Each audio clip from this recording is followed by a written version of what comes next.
नमस्कार, खबर समय जगत में आपका स्वागत है। मैं हर्षिता जौहरी। आइए नजर डालते हैं देश प्रदेश से जुड़ी तमाम खबरों पर।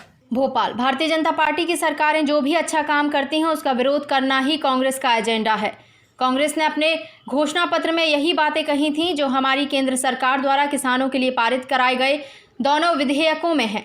कांग्रेस किस बात का विरोध कर रही है, मैं ये स्पष्ट कर देना चाहता हूं कि इन विधेयकों के पारित होने से ना मंडियां बंद होने वाली हैं और ना ही समर्थन मूल्य पर खरीदी बंद होगी। इनसे तो बस किसानों को ये आज़ादी मिली है कि वे अपनी उपज जिसे चाहे बेच सकें, जहां चाहे बेच सकें। यह बात प्रदेश के कृषि मंत्री कमल पटेल ने सोमवार को आयोजित पत्रकार वार्ता में कही। किसान आत्मनिर्भर होंगे तो देश सशक्त और आत्मनिर्भर होगा। कृषि मंत्री कमल पटेल ने कहा कि प्रधानमंत्री नरेंद्र मोदी की सरकार वर्ष 2022 तक किसानों की आय को दोगुना करने के लिए संकल्पित है और हाल ही में जो दोनों विधेयक संसद में पारित किए गए हैं उनसे इसका लक्ष्य की प्राप्ति आसानी से हो जाएगी। पटेल ने कहा कि इन विधेयकों के पारित होने पर मैं प्रदेश के किसानों की ओर से प्रधानमंत्री नरेंद्र मोदी, केंद्रीय कृषि मंत्री नरेंद्र सिंह तोमर एवं लोकसभा तथा राज्यसभा के सभी सांसदों को धन्यवाद देता हूं। उन्होंने कहा कि जो विधेयक पारित हुए हैं उनसे किसानों को अपनी उपज बेचने की आज़ादी मिली है, अपनी बेहतरी के लिए एग्रीमेंट करने की आज़ादी मिली है। इससे खरीदारों में प्रतिस्पर्धा बढ़ेगी और किसानों को उनकी उपज का लाभकारी मूल्य मिल सकेगा। बिचौलिए खत्म होंगे। किसानों और कृषि क्षेत्र की ताकत का अंदाजा इस तथ्य से लगाया जा सकता है कि कोरोना काल में जब सारे उद्योग धंधे बैठ रहे थे, सिर्फ खेती का कारोबार चल रहा था और किसानों ने पहले से ज़्यादा अनाज पैदा किया। उन्होंने कहा कि इन दोनों विधेयकों से हमारे किसान आत्मनिर्भर होंगे और जब हमारे किसान आत्मनिर्भर होंगे तो देश आत्मनिर्भर और सशक्त होगा। कमलनाथ करेंगे या सोनिया जी? पटेल ने कहा कि कमलनाथ सरकार ने वर्ष 2018 का फसल बीमा किसानों को नहीं दिलाया।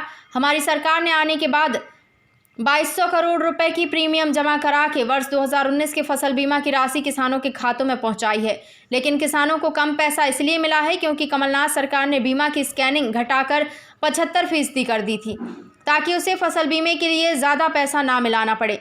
प्रदेश के किसानों को हुए इस नुकसान को लेकर मैंने सोनिया जी को पत्र लिखा है और उनसे पूछा है कि कांग्रेस की कमलनाथ सरकार के कारण प्रदेश के किसानों को जो 1553 करोड़ रुपए का नुकसान हुआ है उसकी भरपाई कमलनाथ जी करेंगे या आप करेंगी? और अब किसान के विकास के द्वार खोले हैं आज़ादी के 73 साल बाद। अगर यही काम पहले हो जाता तो आज भारत दुनिया में नंबर 1 होता। और हम सब ने देखा है कि कोरोना के संकट के समय सारे उद्योग धंधे व्यापार व्यवसाय से बंद थे। एक ही क्षेत्र खुला था, वो था हमारा गांव, हमारा किसान, हमारे मजदूर और हमारी खेती। और उसी ने सारे उद्योग का जो है आर्थिक माइनस में गया, अकेला कृषि क्षेत्र जा जो प्लस में गया। और किसान और मजदूर ही है जिन्होंने अपना पसीना बहाकर इस देश के 130 करोड़ लोगों को दोनों टाइम भोजन, सब्जी और दूध की व्यवस्था की, जिससे लोग जीवित हैं। और इसलिए जीवनदाता अन्नदाता किसान के हित में आज़ादी के बाद ये सबसे बड़ा कानून बनाए। आबादी का मालिकाना हक देकर प्रधानमंत्री स्वामित्व योजना के तहत, जिससे उनके विकास के द्वार खोले, मैंने जैसे कहा। और अब जाकर गांव, किसान और मजदूर आत्मनिर्भर होगा, सशक्त होगा। और गांव, गरीब और किसान जब आत्मनिर्भर होगा तो देश आत्मनिर्भर होगा, क्योंकि खेती और किसान इस देश की रीढ़ है। वो मजबूत होगी तो ही देश मजबूत होगा। और अब तेज गति से गांव, गरीब और किसान तरक्की करेंगे। और अभी तक सिर्फ शहरी क्षेत्र में ही विकास था। उद्योग धंधा व्यापार व्यवसाय करने का अधिकार सिर्फ शहरी लोगों को था, क्योंकि शहर की प्रॉपर्टी की वैल्यू होती है, उसके कारण बैंक ऋण देती है, क्योंकि बैंक जो भी ऋण देती है वो गारंटी में प्रॉपर्टी रखती है। लेकिन गांव में प्रॉपर्टी की वैल्यू होने के बावजूद भी नियम कानून नहीं था। किसान को मजबूर कर दिया सिर्फ खेती करो, मजदूरी करो, आप व्यापार नहीं कर सकते, आप व्यवसाय नहीं कर सकते। किसान को ट्रैक्टर, हार्वेस्टर, सिंचाई के लिए लोन मिल सकता था। मैं खुद किसान हूँ, मैंने सोचा कि मैं एक वेयर हाउस बना लूँ ताकि 30% सब्सिडी मिल जाए। लेकिन मेरे पास प्रॉपर्टी भी पर्याप्त थी, लेकिन उसके बाद में मना कर दिया गया। और जब मैं राजस्व मंत्री बना तो उस समय मैंने मुख्यमंत्री ग्रामीण आवास अधिकार पुस्तक के माध्यम से आबादी का मालिकाना हक दिया। मसन गांव हरदा जिले का पहला गांव है देश का जो आज़ाद हुआ। 2 अक्टूबर 2008 को गांधी जयंती के दिन हमने उस दिन कहा था कि कांग्रेस ने 50 साल गांधी जी के नाम पर राज किया, लेकिन गांधी जी के सपनों को साकार नहीं किया, हमने साकार किया। और इसलिए सच्चे गांधीवादी विचारधारा को लेकर चलिए तो भारतीय जनता पार्टी, शिवराज सिंह चौहान और कमल पटेल और मोदी जी, जिन्होंने पूरे देश में प्रधानमंत्री स्वामित्व योजना से पूरे देश के विकास के गांव के द्वार खोले। और इसलिए सच्चे गांधीवादी इस देश में कोई हैं तो प्रधानमंत्री नरेंद्र मोदी जी। हम जो कहते हैं वो करते हैं, सबका साथ, सबका विकास और सबका विश्वास, जो मोदी जी का नारा उसको चरितार्थ करके दिखाया।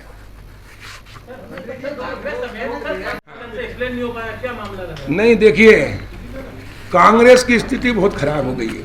अब वो क्या करें? तो भारतीय जनता पार्टी की सरकार जो भी अच्छा कार्य करती है उसका विरोध करना उसका एजेंडा है। जबकि कांग्रेस ने भी अपने घोषणा पत्र में कहा था कि हम स्वामीनाथन आयोग की रिपोर्ट को लागू करेंगे, हम किसान की आय बढ़ाएंगे। अब क्या कह रहे हैं वो?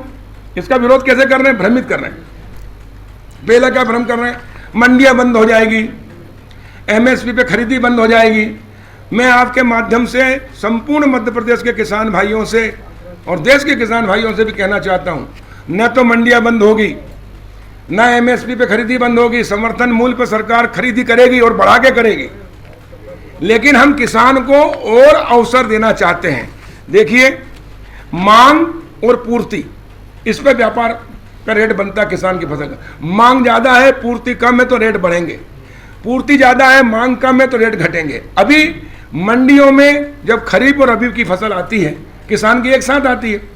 अभी आएगी सोयाबीन, इस बार तो खराब हो गई, और एक साथ मंडी में जाती हैं। मंडियां हैं कम, और व्यापारी 100 व्यापारी मान लो भोपाल मंडी में है, उनकी क्षमता 10,000 कुंटल खरीदने की है, लेकिन माल आ जाता है 1 लाख कुंटल। तो क्यों बोली लगाएंगे? वो डाउन कर देंगे। 8-8 दिन, 10-10 दिन, 15-15 दिन मंडियों में गाड़ियां खड़ी रहती, तुलाई नहीं होती, खरीदार नहीं मिलता है, और इसलिए औने पौने भाव पर किसान को बेचना पड़ता है, उसका किराया लगता है। छोटा किसान 1 हेक्टेयर और 2 हेक्टेयर वाले कितने हैं? मध्य प्रदेश में 75% किसान छोटे हैं, सीमांत तो लघु 1 और 2 हेक्टेयर यानी 5 एकड़ तक के। वो किसान, उनके पास ट्रैक्टर नहीं होता, साधन नहीं होता, 20 कुंटल, 25 कुंटल, 30 कुंटल माल, 10 कुंटल, और इसलिए वो फड़िया वाले उनको घर से औने पौने भाव पे खरीद लेते हैं, मजबूर होकर बेचते हैं। अब इस नए विधेयक के माध्यम से अब खुली छूट दे दी कि उपभोक्ता भी जो पैन कार्ड धारी है वो भी सीधा किसान से खरीद सकता है, जो अभी तक नहीं खरीद सकता था, और इसलिए उसको भी सस्ता माल मिलेगा। मैं किसान हूँ, ये व्यापार शहर में रहते हैं, इनको मेरा सरबती गेहूँ पसंद आया, ये बाजार से 4,000 रुपये क्विंटल लाते हैं, ये किसान के पास जाएंगे सीधा उसको 3,000 में मिल जाएगा।